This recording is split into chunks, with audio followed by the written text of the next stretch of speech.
dari dalam atau internal ya. Kemarin sudah atau eksternal. Oh, eksternal ya. Kemarin sudah dibahas eksternal atau perubahan dari luar ya. Baiklah, untuk lebih barokahnya pelajaran kita pada kesempatan kali ini, alangkah lebih baiknya kita berdoa dulu.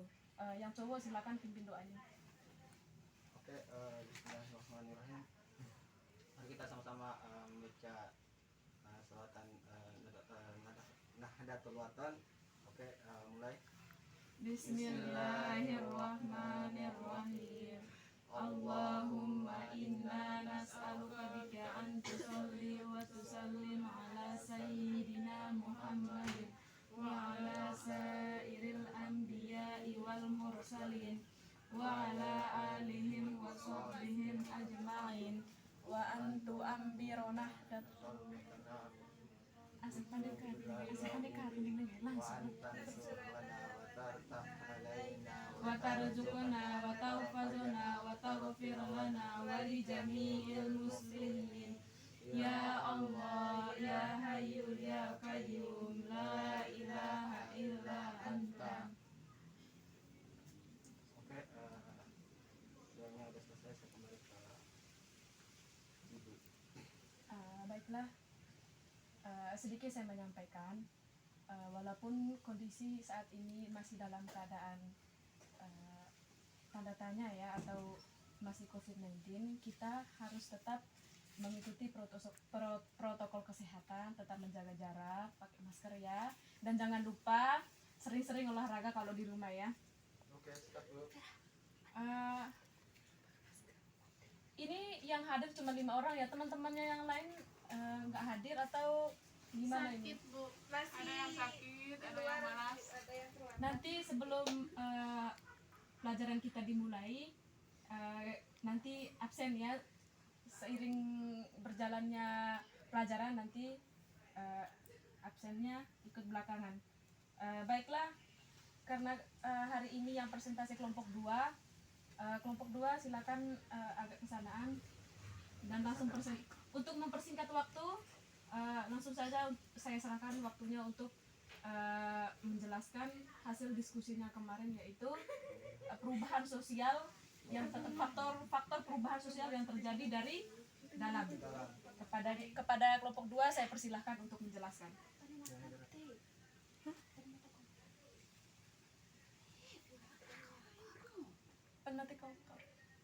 Oke, langsung saja kelompok 2.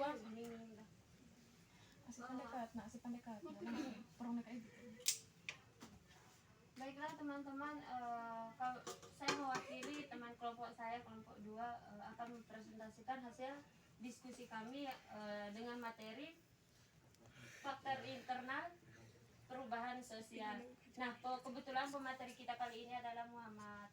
Ini kepada beliau saya persilahkan. Mohon untuk teman-temannya dengarkan paparan materi dari pemateri kita. Kepada beliau silakan. Oke, terima kasih kepada saudari moderator yang telah memberikan waktu kepada saya. Oke, di sini saya akan membahas tentang faktor internal perubahan sosial. Oke, yang pertama itu bertambahnya dan berkurangnya penduduk. Terus yang kedua, adanya penemuan-penemuan baru.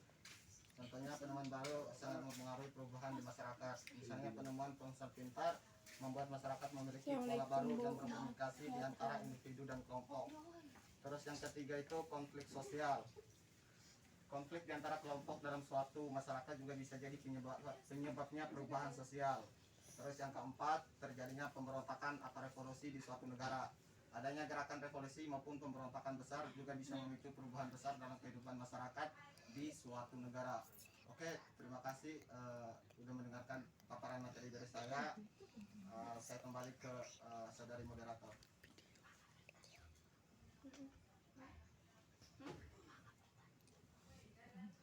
Itulah tadi materi yang sudah dipaparkan oleh saudara kita. Selanjutnya saya beberapa pertanyaan yang nantinya akan dijawab oleh pemateri. Mungkin ada yang kurang paham dengan apa yang disampaikan pemateri.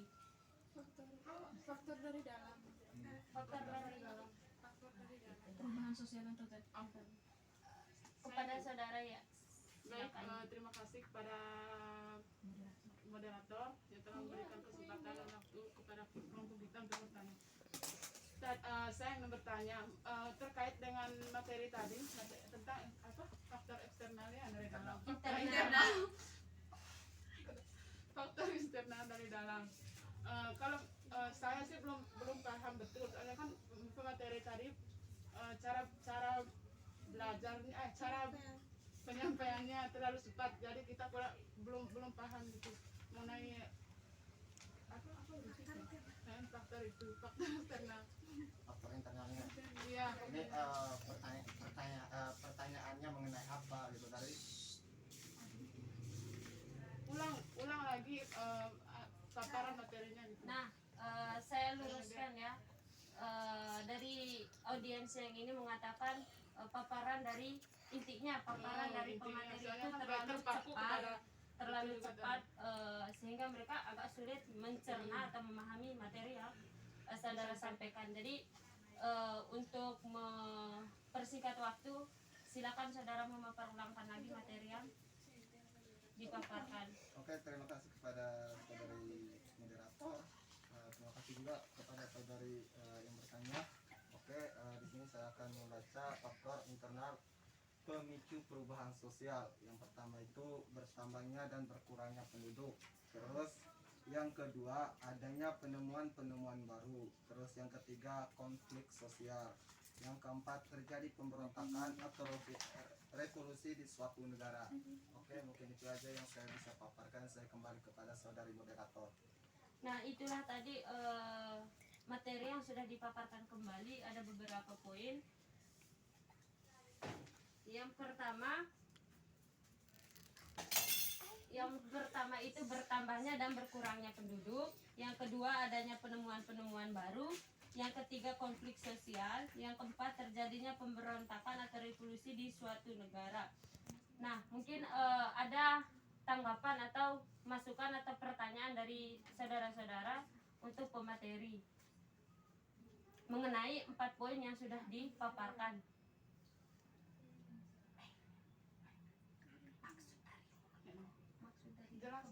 Jelaskan dari 4 inti tadi itu Nah, penyebabnya apa gitu.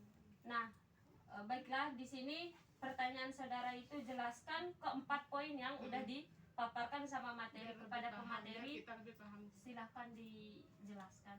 Oke, terima kasih kepada saudari moderator yang telah memberikan waktu kepada saya. Oke, kepada saudari bertanya, saya akan menjawab pertanyaan dari saudari. Yang pertama, bertambahnya dan berkurangnya penduduk. Oke, contohnya ketika penduduk Pulau Jawa bertambah begitu cepat, maka terjadi perubahan dalam struktur masyarakat, terutama lembaga kemasyarakatan dalam wujud aturan atau norma. Sebaliknya di wilayah yang kekurangan penduduk juga terjadi kekosongan pembagian kerja dan stratifikasi sosial yang mempengaruhi lembaga-lembaga kemasyarakatan. Itu untuk bertambah dan berkurangnya penduduk, itu yang di poin 1. Terus di poin 2 adanya penemuan-penemuan baru. Penemuan baru sangat mempengaruhi perubahan di masyarakat. Misalnya penemuan ponsel pintar, terus membuat masyarakat memiliki pola baru dalam berkomunikasi di antara individu atau kelompok. Terus yang poin yang ketiga konflik sosial. Konflik di antara kelompok dalam suatu masyarakat juga bisa jadi penyebab perubahan sosial. Ini contohnya bertentangan antara generasi tua dan muda. Terus pertentangan bisa terjadi karena generasi muda lebih cepat menerima kebudayaan modern. Terus poin yang keempat, terjadi pemberontakan atau revolusi di suatu negara. Adanya gerakan revolusi maupun pemberontakan besar juga bisa memicu perubahan besar dalam kehidupan masyarakat di suatu negara. Oke, terima kasih. Itu materi tanggapan saya mengenai pertanyaan dari saudari. Saya kembali ke saudari moderator. Nah, itulah tadi jawaban dari pertanyaan dari saudara. Mungkin ada tambahan jawaban dari teman-teman untuk melengkapi jawaban dari pemateri. Baiklah, itulah tadi materi. Bagaimana yang bertanya apakah sudah paham atau? Sudah paham. Nah, itulah alhamdulillah. Nah, itulah tadi materi yang sudah dipaparkan dari kelompok kami, saya ulangi poin yang keempat, pertama sampai keempat. Yang pertama itu terjadinya revolusi atau pemberontakan di suatu negara. Yang kedua itu penemuan baru. Yang ketiga konflik sosial. Yang keempat bertambahnya dan berkurangnya penduduk. Nah, untuk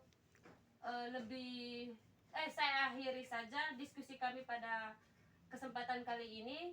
Untuk lebih barokahnya saya akhiri dengan sama-sama melafazkan alhamdulillah. Untuk selanjutnya saya kembalikan kepada guru kita, kepada ibu guru di Baiklah, terima kasih. Saya mengucapkan terima kasih kepada teman-teman yang telah memberi saya, yang telah menyempatkan waktunya untuk belajar kali ini ya. Baiklah, sedikit saya jelaskan tentang perubahan sosial ini. Setiap kelompok masyarakat dimanapun mereka berada pasti pernah mengalami yang namanya perubahan sosial. Perubahan itu adanya mencolok dan ada pula yang kurang mencolok. Ada yang berlangsung secara cepat dan ada juga yang ada pula yang lambat. Ada yang berpengaruh secara besar, ada pula yang secara kecil. Perubahan ini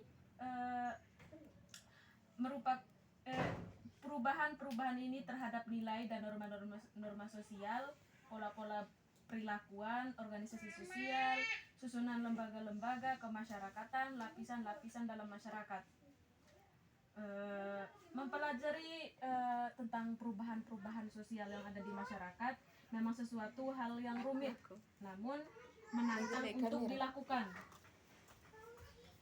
Lalu pertanyaannya, apakah dimaksud dengan perubahan sosial atau perubahan yang terjadi dalam masyarakat itu? Kemarin kelompok 1 sudah menjelaskan bahwasanya perubahan sosial itu terjadi 2 faktor.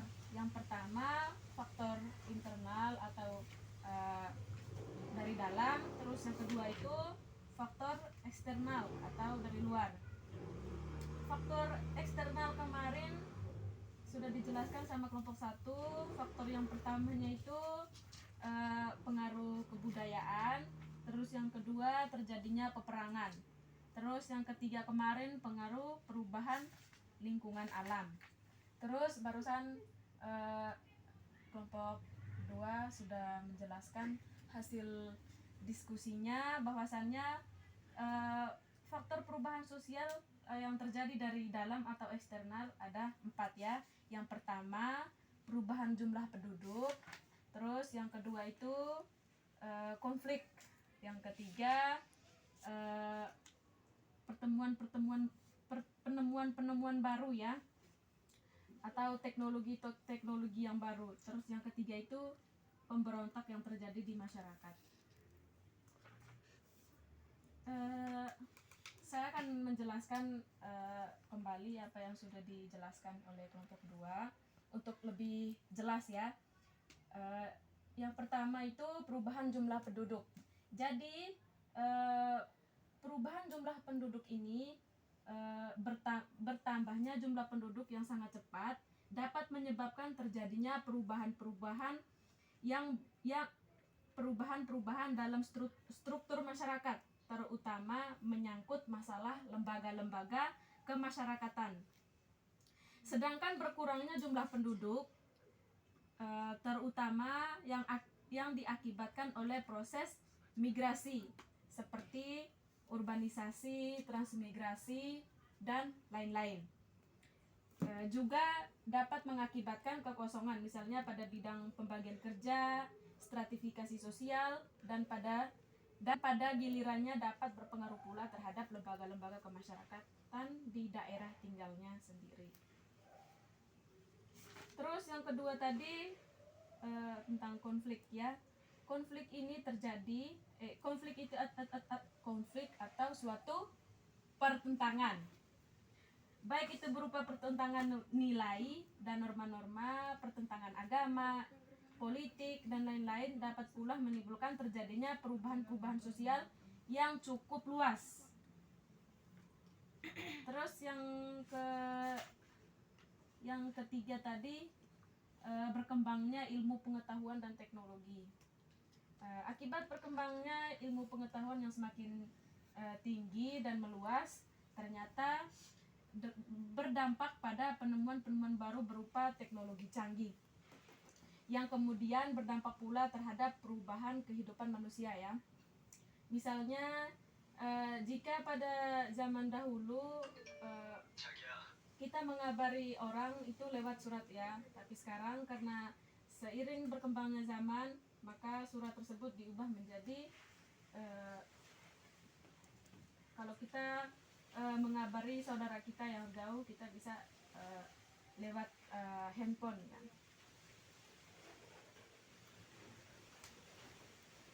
Atau dulu misalnya kalau kita membajak sawah, yang dulunya kita menggunakan kerbau atau sapi, sekarang sudah ada mesin ya, sudah ada penemuan baru yaitu mesin. Itu mempermudahkan aktivitas manusia itu sendiri. Ya.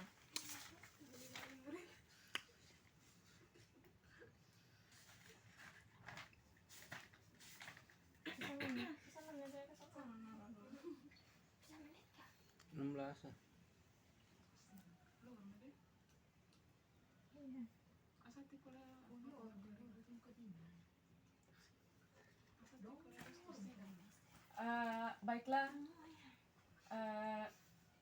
karena materi kita sudah selesai, saya mengucapkan terima kasih kepada teman-teman yang telah menyempatkan waktunya untuk belajar ya. Jadi kedepannya tetap belajar karena sebentar lagi kalian akan melaksanakan ujian ya.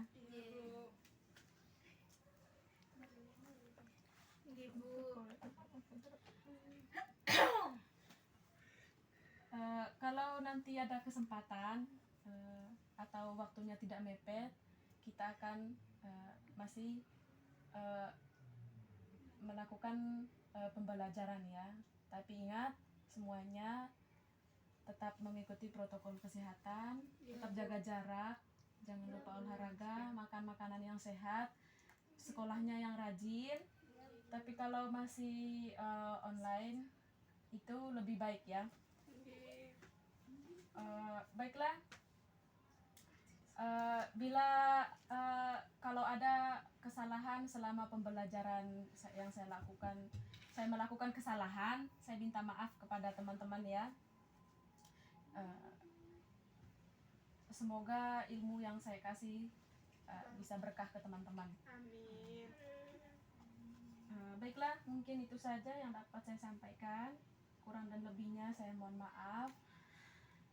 Wabillahi taufiq wal hidayah. Wassalamualaikum warahmatullahi wabarakatuh. Waalaikumsalam warahmatullahi wabarakatuh. Guru, mau belajar penampilan sekarang.